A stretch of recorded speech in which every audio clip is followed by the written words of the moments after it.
আপনারা যদি এইসব খুনিকে হিরো বানান তাহলে মনে রাখবেন ইতিহাসের আস্থা করেও আপনাদের একদিন মরা বিড়ালের মতো পচে থাকতে হবে। যার যেটা প্রাপ্য সেটা দিতে শিখুন। আর পিতাকে যে অস্বীকার করে, আমার ভাষায় ওই জারদ শব্দের অর্থটা এখন চেঞ্জ হতে হবে। পিতাকে যে মানে না সেই জারদ। বঙ্গবন্ধু বাংলাদেশের জাতির পিতা, তাকে যে মানবে না তার ঠাঁই বাংলাদেশে হওয়ার কথা নয়। তারা চলে যাক, তারা অন্য কোথাও চলে যাক। এটাই আমার বঙ্গবন্ধুর প্রতি আজকে ট্রিবিউট। বঙ্গবন্ধুর স্মৃতি নিয়ে আমৃত্যু থাকবো এবং বংশ পরম্পরায় এই শ্রদ্ধাকে, এই সত্যকে, এই ইতিহাসকে আমরা সঞ্চারিত করব। ঢাকা বিশ্ববিদ্যালয়ে আজকে দেলোয়ার হোসেন সাইদি, শাখা চৌধুরীর ছবি, ওই কাদের মোল্লার ছবি পূজা করা হচ্ছে। কারা করছে? এরা রাজাকার, এরা দেশ বিরোধী, এরা স্বাধীনতা বিরোধী। এদেরকে আশকারা দিয়ে, এদেরকে স্বীকৃতি দিয়ে আপনারাও সেই সারিতে গিয়ে পৌঁছেছেন। এই অপরাধের কোনো ক্ষমা নেই, মনে রাখবেন। এদের এই 54 বছর পরে স্বাধীনতার যে সংগ্রাম, যে কষ্ট, যে যুদ্ধ করে আপনার দেশটা স্বাধীন করলেন, যে 24-এ আসার পর আমি জানি আপনার মনের মধ্যে অনেক বড় কথা, কিন্তু এটাকে আপনি মূল্যায়ন করবেন কিভাবে? কেন আমাদের এই অবস্থায় আসতে হবে?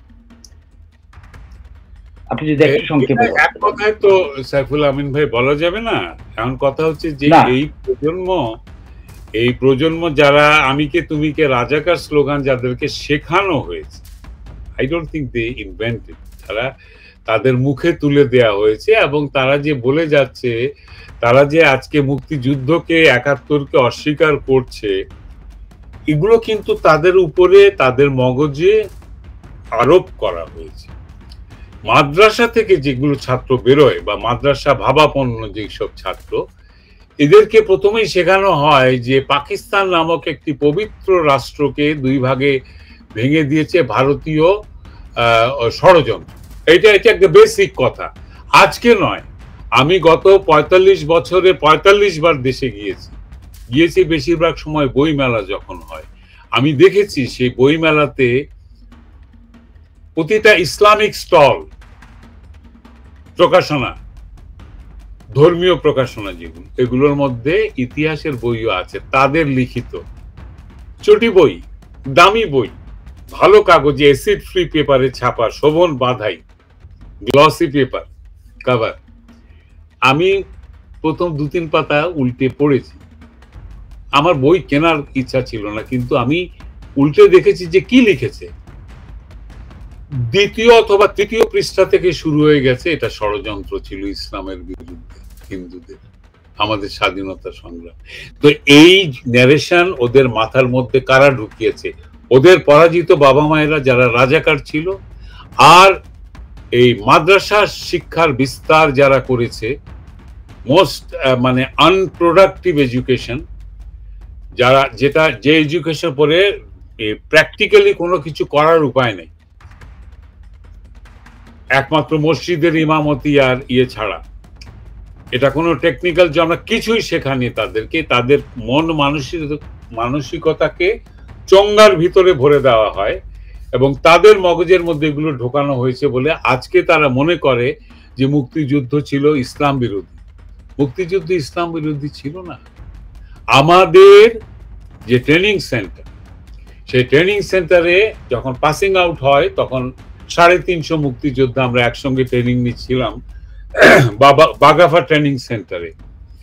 কি কারণে যেন ক্যাপ্টেন কেসি গোস্বামী হঠাৎ করে আমাদেরকে করলেন যে তোমাদের মধ্যে হিন্দু কতজন আছো?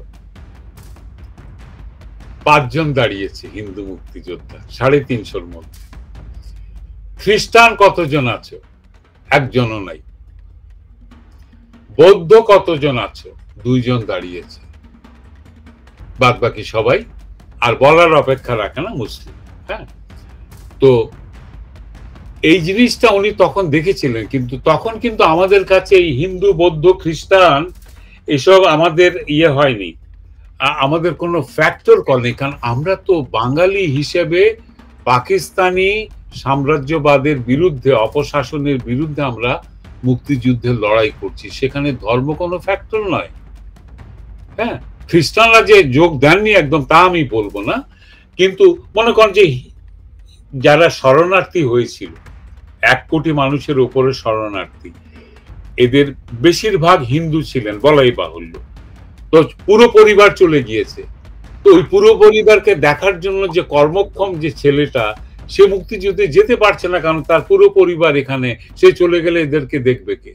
এরা তো কলেরায় মারা যাবে, এরা ইয়েতে ওলা উঠা হয়ে মারা যাবে, ম্যালেরিয়া হয়ে মারা যাবে, এরা না খেতে পেয়ে মারা যাবে।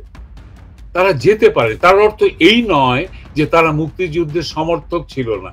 তারা ডেফিনিটলি সমর্থক ছিল, এবং পুরো পশ্চিম বাংলার হিন্দুরা আমাদেরকে আশ্রয় দিয়েছিলেন। তারা কখনোই বিরক্তি প্রকাশ করেনি। 1 কোটি মানুষ আশ্রয় নিয়েছে বাংলাদেশের সীমান্তবর্তী সব জায়গায়, পশ্চিম বাংলা, আসামের অঞ্চল, এই কি বলে ত্রিপুরা অঞ্চল মিলে। তারা বিরক্ত হননি, তারা আমাদেরকে আশ্রয় দিয়েছিলেন, সাহায্য করেছিলেন। ভারত সরকার আমাদেরকে দিক নির্দেশনা দিয়েছিলেন, আমাদেরকে সাহায্য করেছিলেন, ট্রেনিং দিয়েছে। আমার ট্রেনার সবাই ইন্ডিয়ান, পাঞ্জাবি, রাজপুত ছিলেন। আমরা আমরা চরম ভাবে অকৃতজ্ঞ, এতই দরিদ্র মানসিক ভাবে যে আমরা মুখ ফুটে কৃতজ্ঞতা পর্যন্ত জানাতে পারি না কাউকে। না, এখানে দুর্বলতাটা কার?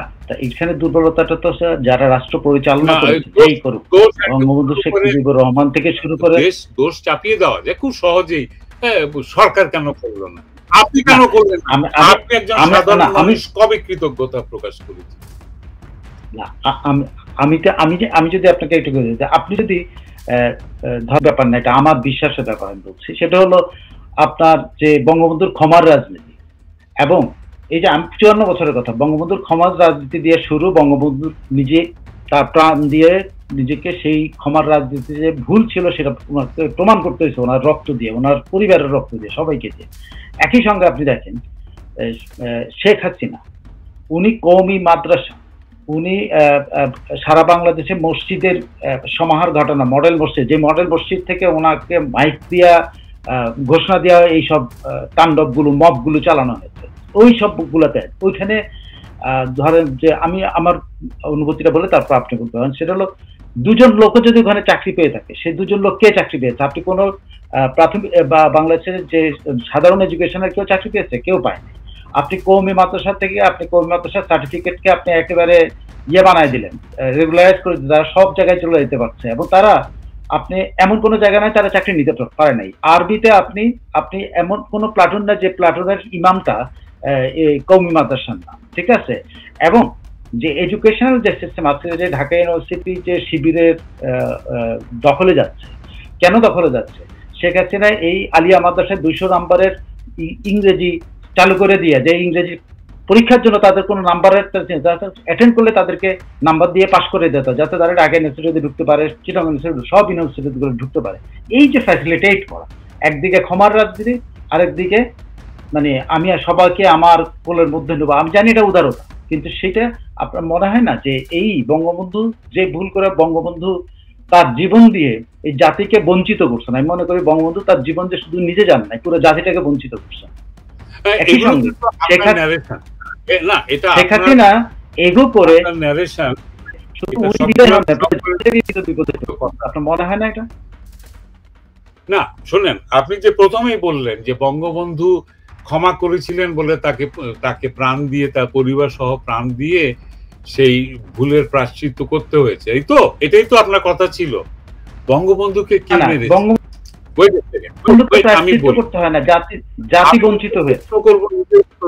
আমি নিজে উত্তর দেব, আপনার কথাগুলো আমি শুনেছি। হ্যাঁ, বঙ্গবন্ধু যে সাধারণ ক্ষমা ঘোষণা করেছিলেন, এটাকে টুইস্টেড করা হয়েছে। সাধারণ ক্ষমা ঘোষণা করেছিলেন সাধারণ চাষি, মজুর, কৃষক, যাদেরকে পয়সা দিয়ে, পয়সার লোভ দেখিয়ে বা গ্রাম্য প্রেসার ক্রিয়েট করে, মানে গ্রাম্য যে চেয়ারম্যান, শান্তি কমিটির চেয়ারম্যান, এদের ক্ষমতার জোর দেখিয়ে রাজাকারে নেওয়া হয়েছিল, যারা পুল পাহারা দেওয়া ছাড়া আর পাকিস্তানি মিলিটারিদের পদসেবা করা ছাড়া আর সেরকম কোনো মানে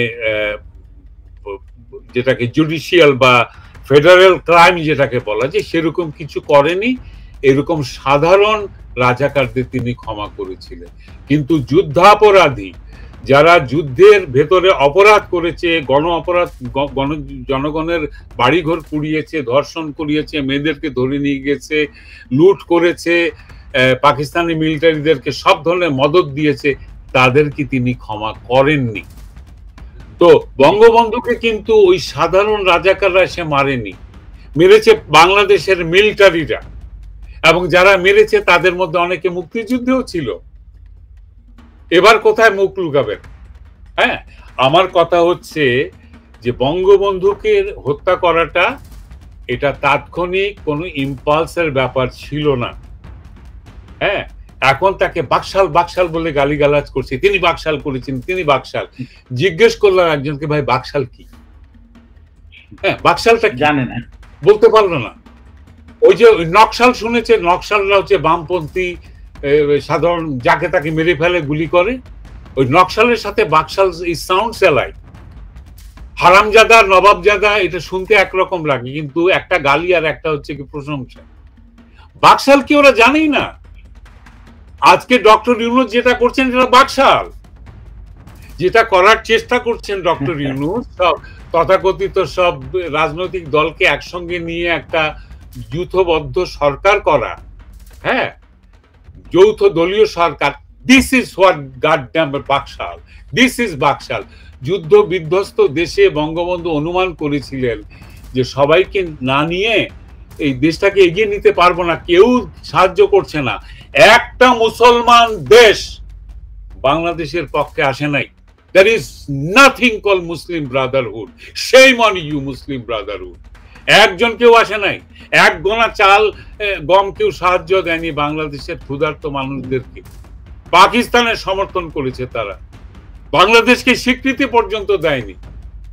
যে প্যালেস্টাইনের কথা বলে আজকে আমরা হাহাকার করি, সেই প্যালেস্টাইনের জন্য সারা জীবন আমরা সমর্থন দিয়েছি, সেই প্যালেস্টাইন পর্যন্ত আমাদেরকে স্বীকৃতি দেয়নি, ওরা পাকিস্তানের পক্ষে ছিল। সো এগুলো তখন বাংলাদেশের এই দুর্ভাগ্যের জন্য উনি দাঁড়ে দাঁড়িয়ে ভিক্ষা করেছেন। উনি ওয়াইসিতে পর্যন্ত গিয়েছেন বোঝাবার জন্য যে আমার দেশের ৮০% মানুষ, ৮৫% মানুষ মুসলমান, তাতে মন গলে নাই তাদের। তাকে বলা হয়েছিল, বঙ্গবন্ধুকে সৌদি আরবের বাদশাহ বলেছিলেন যে আপনি বাংলাদেশকে ইসলামিক রিপাবলিক ঘোষণা করছেন না কেন? বঙ্গবন্ধু তখন বলেছেন, আমার দেশে তো অন্য ধর্মের মানুষও আছে, আর তাছাড়া আমরা মুক্তিযুদ্ধ করেছি ধর্ম নিরপেক্ষ গণতান্ত্রিক জাতীয়তাবাদী একটা দেশ তৈরি করার জন্য। তখন মানে সৌদি বাদশাহ তাকে আরো প্রেসার দিচ্ছিলেন বিভিন্নভাবে, হ্যাঁ তাতে করে তো কোনো ক্ষতি নেই, ইসলামে তো অন্য ধর্মের প্রতিও সহানুভূতি আছে, ইত্যাদি ইত্যাদি।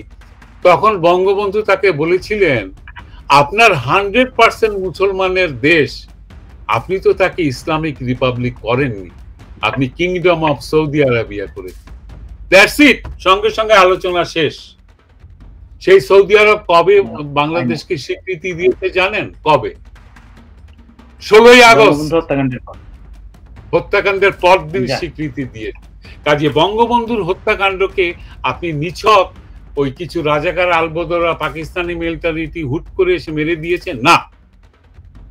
আজকের যে 24শে জুলাই যে তথাকথিত গণবিপ্লব, ছাত্র বিপ্লব হচ্ছে, ওরা তো নিজেরাই বলছে ম্যাটিকুলাস প্ল্যান, আপনারা মানতে রাজি না, আমার দেশের মানুষ মানতে রাজি না। আমার দেশের মানুষ, দেশের মোল্লারা বলছে যে এই ডক্টর ইউনূস আল্লাহর প্রেরিত মহাপুরুষ, বলছে কিনা আপনি শুনেছেন? ইব্রাহিম বলেছে, আমার কাছে ভিডিও আছে এগুলো। আজকে এই গাজওয়াতুল হিন্দের স্পিরিট নিয়ে দরিদ্র অসহায় হিন্দু পরিবারগুলোর উপরে অমানবিক নির্যাতন করছে। আজকে আমি চেয়েছিলাম যে এর কিছু ভিডিও দেখানো হোক, আমি সংগ্রহ করে রেখেছি। আজকে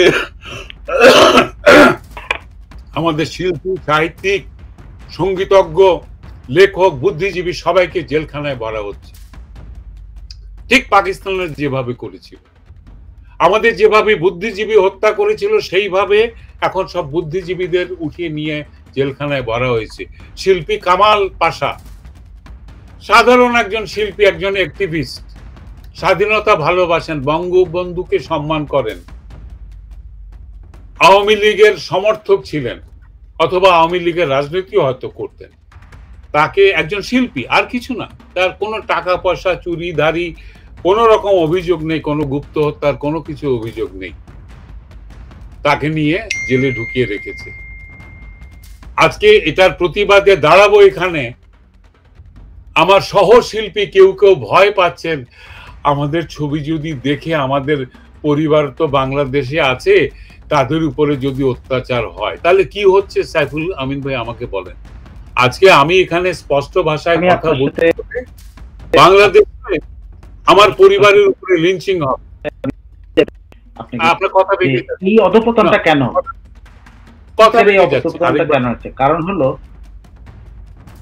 আমি এই জায়গাটাতে আপনি বলছেন আমাদের কারেজের অধপতনটা এরকম হলো কেন, এটার কারণ আমার কাছে যেটা মনে হচ্ছে এটা হলো দীর্ঘদিন যাবত একটা প্র্যাকটিস করেছে। আমার কাছে মনে হলো যে আমরা ইনক্লুসিভনেসের কথা বলে, আমি as a whole cultural political, আমি শুধু পলিটিক্সের কথা কালচারাল কথা বলছি, সব জায়গাতে এদেরকে আমরা এত সুযোগ দিয়েছি। আমি ধারণা আমি চাকরির ক্ষেত্রে আমি কোনোদিন বিবেচনা করি নাই, আমাকে কাছে কমপ্লেন আসছে যে হ্যাঁ এ তো শিবিরের, বাট আমি কোনটাকে গুরুত্ব দিয়েছি আরিফিন সিদ্দিক সাহেব যেটাকে রিকমেন্ড করেছে। আরিফিন সিদ্দিক সাহেব যখন আমার চাকরির ক্ষেত্রে কথা বলছি, আরিফিন সিদ্দিক সাহেব যখন একটা রিকমেন্ড করেছে, স্বাভাবিকভাবে আমি ধরে নিয়েছি যে ওনার প্রিয় ছাত্র, এবং এটা আসলে যতজনে যাই অভিযোগ করবে এটা তার বাইরে কেউ না, এবং এগুলো কোনোদিন গুরুত্ব দেয় নাই। কিন্তু ঘটনাটা কি এটা হয়ে গেল না যে আরিফিন সিদ্দিক সাহেবরাই কিন্তু এই যে ইনক্লুসিভের কথা বলে, আমার ছাত্রকে ভালোবাসি বলে আমি জাস্ট আমার সেক্টরের কথা বলছি, এই সব লোকগুলোকে ইন্ট্রুশন করাইছে না, যে ইন্ট্রুশনের কারণে আজকে সকল মিডিয়া কিন্তু ওদের হাতে চলে গেছে। তো আপনার কাছে আমি জাস্ট এটা একটা জেনারেলাইজ একটা ওপিনিয়নের কথা বলে, জেনারেলাইজ মন্তব্য বা জেনারেলাইজ আমার ফাইন্ডিংস, এটা আমি বললাম। আপনার কাছে কি মনে হয়?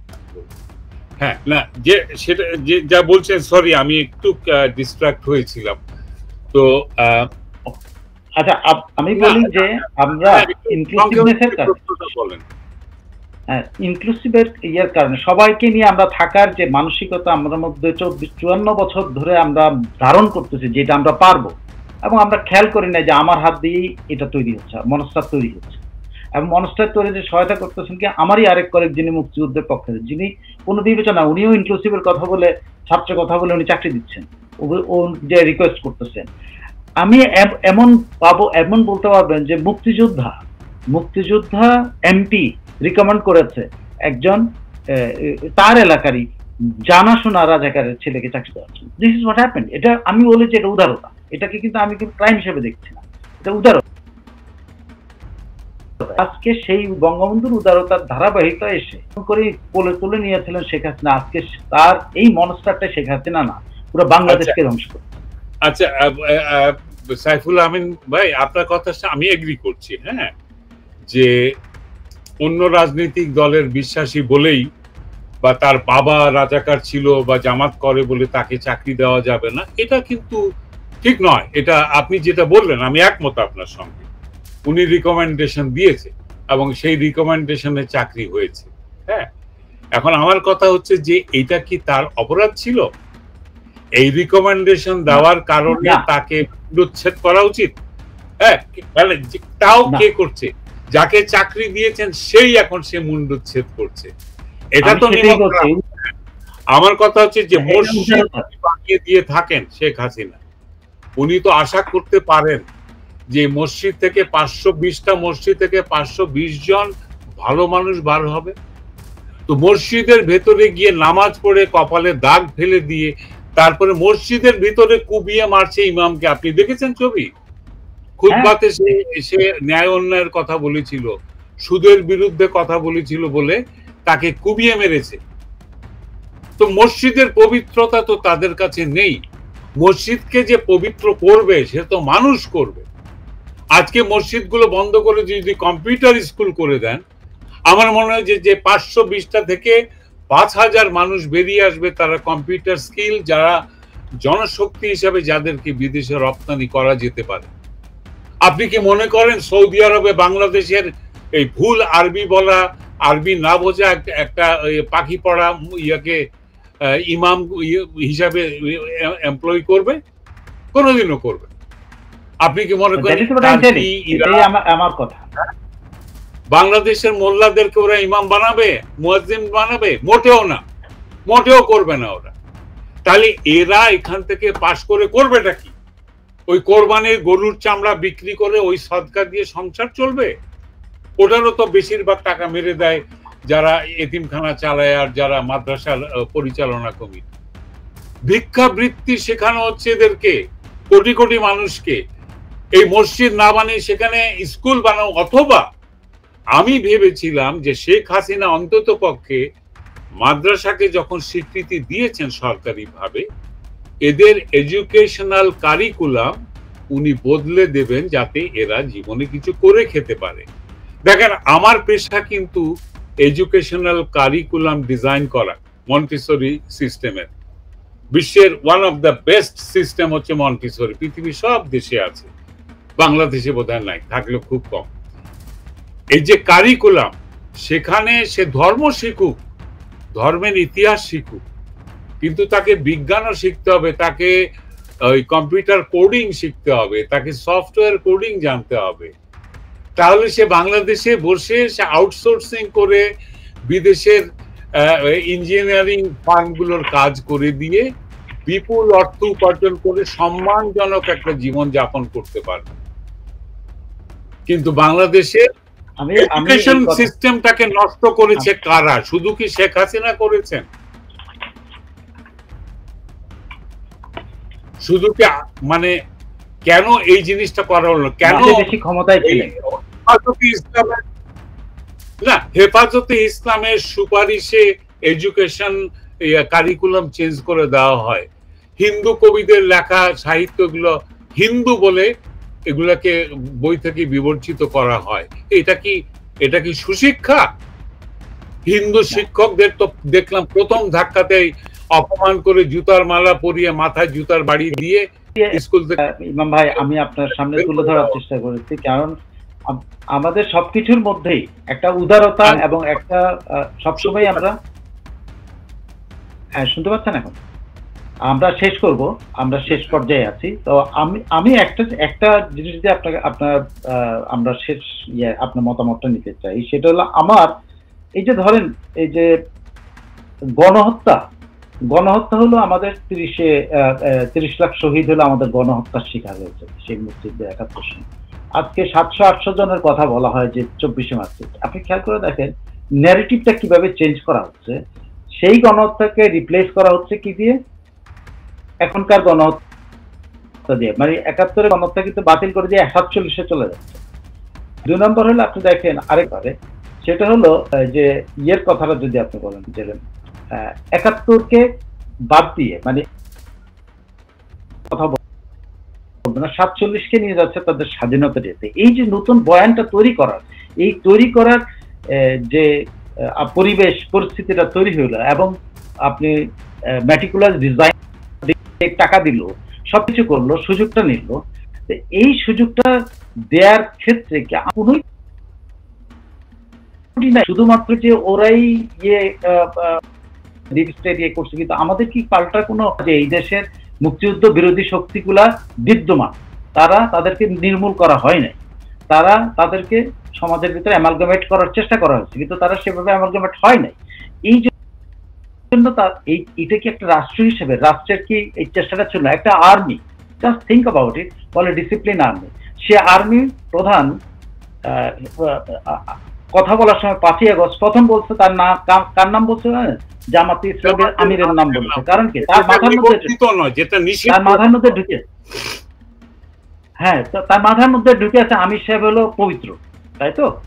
এই যে জিনিসটি, এই যে ন্যারেটিভ গুলো আছে দীর্ঘদিন ধরে চর্চিত হয়েছে, আমাদের সমাজ কাঠামো, সরকার, আমাদের কালচারাল কাঠামো, আমাদের সাংস্কৃতিক কাঠামো, মানে সরি, এই বিভিন্ন কাঠামোতে যে একটা রাষ্ট্রযন্ত্র, একটা শক্তিশালী একটা সমন্বিত কাঠামো গড়ে ওঠে, সেটা যে আমরা ব্যর্থ হয়েছি, এটা কি আপনার মনে হয়? একদম ব্যর্থ। আমরা শুধুমাত্র মানুষকে দোষ দিয়ে দেব? সেই ব্যর্থতা আপনি শুধুমাত্র একটা ক্ষমতাসীন সরকারের উপরে দিতে পারবেন না। ওটা বললে আমি মানবো না। কেন মানবো না? না, আমি সেটা বলিনি। সাধারণ পাবলিক কি করেছে আপনাকে বলি। একটা মুচি ভদ্রলোক, মানে সাধারণ জুতা সেলাই করে তার জীবিকা উপার্জন করেন, রামলাল দাস, রাত্রে 9টার সময় তাকে জাস্ট রাস্তার একজন লোক ধরে, এই বেটা সিএনজির চুরি করছে, মার। তাকে পেটাতে পেটাতে পেটাতে পেটাতে দুজন মানুষকে ওরা রাস্তায় মেরেই ফেললো। হ্যাঁ, এটা কি আপনি কি বলবেন? হ্যাঁ, রূপলাল আর আরেকটা সঙ্গে আরেকজন মারা গেছেন, কি দাস জানো। আমার কথা হচ্ছে যে এই যে মব কিলিং, এই চরিত্রহীনতা, এই দস্যিপনা, এই যে ডাকাত হয়ে ওঠা বা খুনের নেশা মেটানো, মানুষ খুন করে, হ্যাঁ, আমাকে একটা কথা বলেন, এটা কি এসে ইউনূস সরকার বলছে এই যাও এটা করো? এটা বলছে না, কিন্তু কি করছে? সহ্য করে যাচ্ছে, গোপন করে যাচ্ছে ইউনূস সরকার। কিন্তু অপরাধটা করছে সাধারণ পাবলিক। বাংলাদেশে মৌলবাদ ছড়ানোর জন্য সরকার যতটা দায়ী, তার থেকে বেশি দেয় আমাদের সমাজ, আমাদের সামাজিক ব্যবস্থা। একটা মহিলা মাথায় টুপি টিপ দিয়েছে বলে তাকে পুলিশ অফিসার মোটরসাইকেল থামিয়ে তুই তোকারি করে বলছে, এই তোর কপালে টিপ কেন? মনে আছে আপনার? ঘটনাটা কখন ঘটেছে? 2023 ঘটেছে। হ্যাঁ, এই যে অপমানটা করার যে সাহস পাচ্ছে, এই শিক্ষাটা তো তখন তো শেখ হাসিনা সরকারে, আওয়ামী লীগ দেয় নাই। তাহলে কোত্থেকে পেল সে? গোটা সমাজে পচন ধরেছে ভাই, পচে গেছে। এখন সেটাই আমি উদাহরণ দেই, ঘুন পোকা যদি একটা দালানে ধরে, হ্যাঁ, একটা বিল্ডিং এ যখন টার্মাইট ঢুকে যায়, বাইরে থেকে আপনি বুঝতে পারবেন না। আপনি যদি, আমি দেখেছি এখানকার বিল্ডিং ইন্সপেক্টররা স্টেথোস্কোপ নিয়ে আসে, ওটা দেওয়ালে লাগিয়ে ওরা শোনার চেষ্টা করে ভেতরে ঘুন পোকা আওয়াজ করছে কিনা। হ্যাঁ, এইভাবে ডিটেক্ট করে। আপনি যদি ঘুন পোকা টেক কেয়ার না করেন, তাহলে অকস্মাৎ একদিন আপনার সাজানো বিশাল দালানটা ভেঙে চুরমার হয়ে, ঠিক যেভাবে নদীর ভাঙ্গনে দেখলাম দালান, বাড়ি ঘর, মসজিদ মন্দির চলে যাচ্ছে, এইভাবে ভেঙে পড়ে যাবে এবং ভেঙে পড়ে গেছে। আজকে সমালোচনা করে অনেক দোষ খুঁজে বার করতে পারবেন, কিন্তু সেই দোষের দায় আমাদেরও আছে, আমরা সহ্য করেছি। 501 নম্বর রুমে ব্যভিচার করতে গিয়ে যে মৌলানা ধরা পড়েছে, সে এখন জাতীয় নেতা।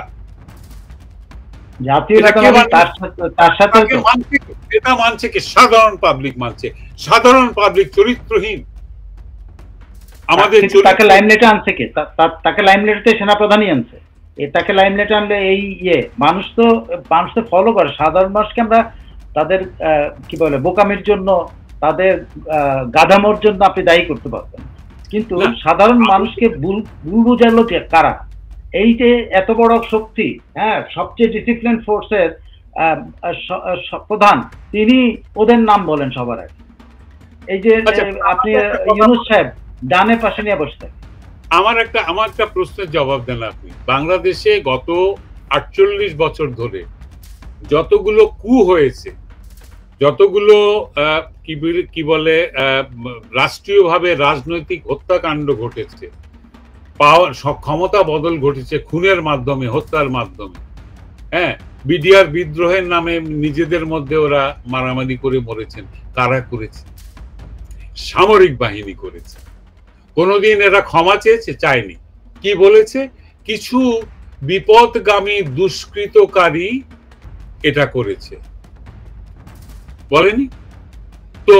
আপনার পরিবারে আপনার বড় ভাই একটা মার্ডার করে পালিয়ে গেল, হ্যাঁ, বলেছে না ও বিপদগামী, ওকে বাদ দাও, সংসার থেকে ত্যায্য করা হলো। আপনার মেজো ভাই আরেকটা দুর্ধর্ষ ক্রাইম করলো, ড্রাগ ডিলিং করতে ধরা পড়লো, ও যে না ও নষ্ট হয়ে গেছে, খারাপ দাও।